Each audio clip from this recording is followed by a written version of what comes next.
Do you read to learn? Are you interested in using a Kindle device or the Kindle app to help you study? I'm going to compare using the Kindle app on your cell phone, computer,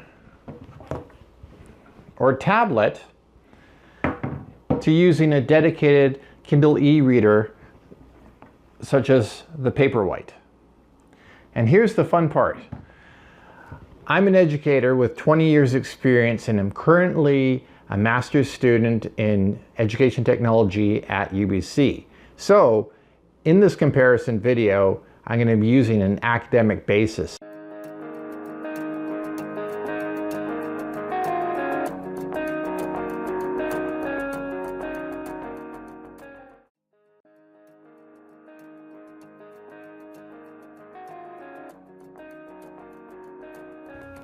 Recent research shows that using Kindle for studying is perceived by participants to be an efficient use of their time.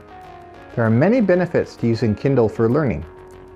The Kindle app is free to download to your phone.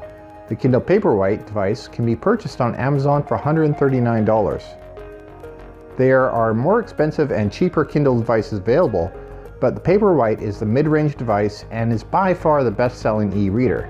I'm assuming a lot of students don't want to drop $489 on a reading device. Since it is so popular, the Paperwhite is a good e-reader to use to compare to the free app.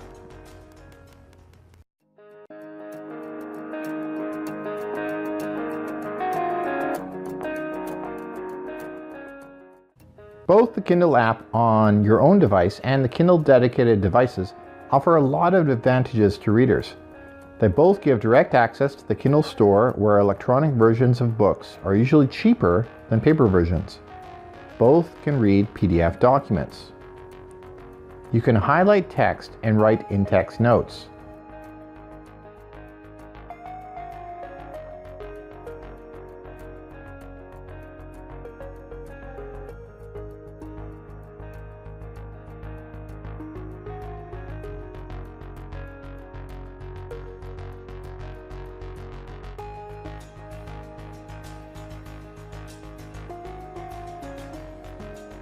For students, two of the best features are searching for keywords and looking up words in the dictionary. You can search for a keyword in text, which is useful if looking for a particular reference to a quote or an idea.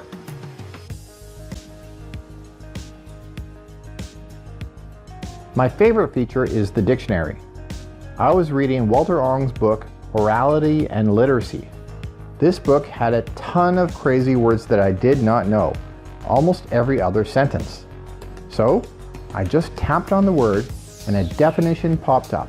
Super useful.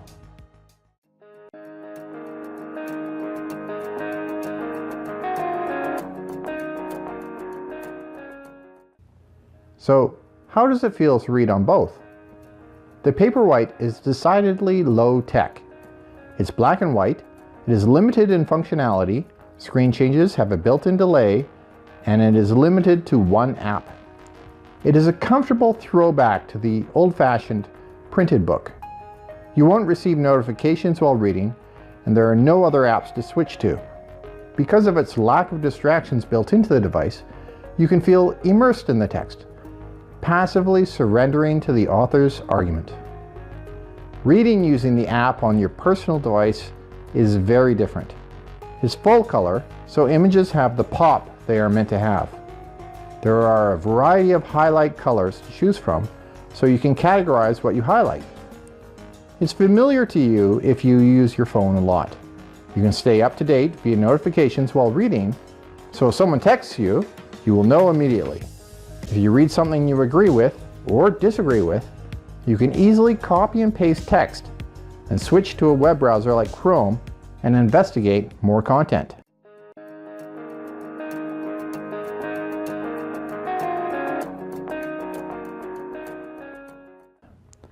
One of the biggest advantages for using the Kindle app on your own device is that graphics look so much better on it. The nice thing about graphics is that as a reader or viewer, you can decide how you want to read the different components of a picture, gaining control of the linearity of the narrative. The author can also make ideas clearer with a graph or image. One big plus for the Paperwhite is that it uses 4 LED lights to light up the screen from below. This makes it easy to read in sunlight, whereas your other device's screens have light emitting directly at you, which make it harder to read in sunlight and causes eye strain. Its battery also lasts for weeks, which is great for students doing a lot of reading. It's a lot closer to our concept of a paper-based book.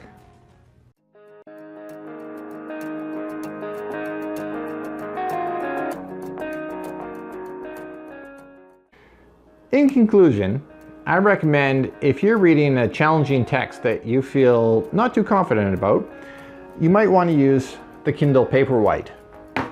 It encourages you to follow the linear pathway that the author has already set and is not quite as distracting as using your phone or a tablet. Otherwise, if you feel confident in the material you're going to read, I do recommend the app on the computer, the phone, or of course on a tablet. The nice thing about it is that you can decide which parts to read and not read. You have a lot more control of the progression of the narrative. Also, if you read parts that you agree with or disagree with, you can easily switch to other apps to investigate, like web browsers. And it really comes down to what you feel comfortable with using. And if you have the option, I'd recommend both.